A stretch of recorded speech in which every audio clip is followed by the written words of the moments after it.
Let's take a look at some common mistakes when we are doing the collar choke from the back and some proper mechanics to finish the choke, okay? So I'm already here on his back. I have my hooks, I have my seatbelt, and two ways of finishing, right?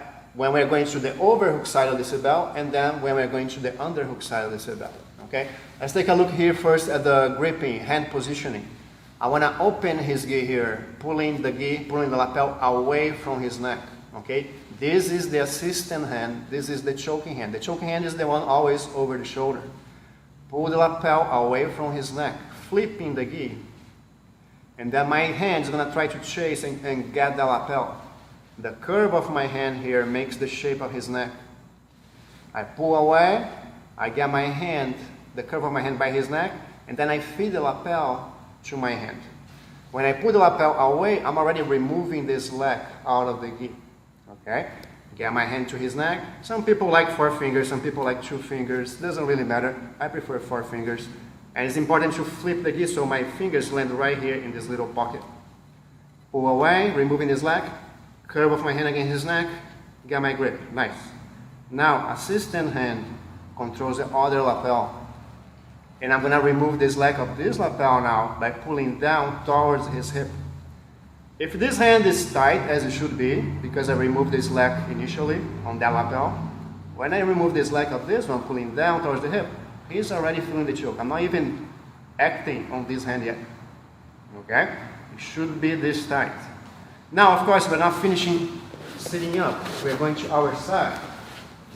And now, some important details here. When I'm about to finish, or the proper mechanic is not really arching my back and extending the choking arm. Okay? I don't want to do something like this. Because if he grabs my elbow, he might duck his head under and free his head. Okay? I don't want to move away from him, arching my back and extending the choking. I want to keep the choking arm bent at the elbow.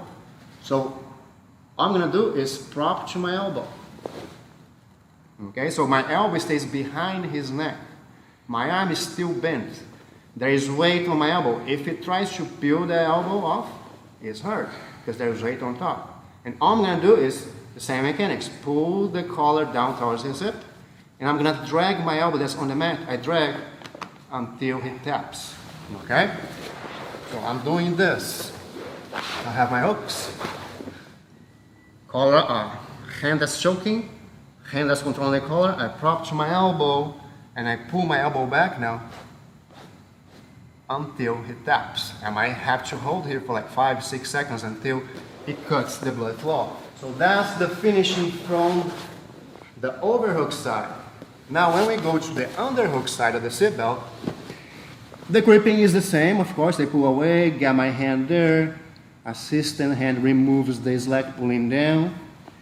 And the idea is the same. When we are on the underhook side, my head automatically stays under his head as a pillow.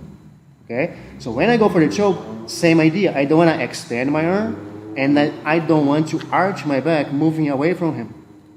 If I move my head from underneath his head, he's going to touch his head on that, his back on the mat, and he's already unraveling the choke.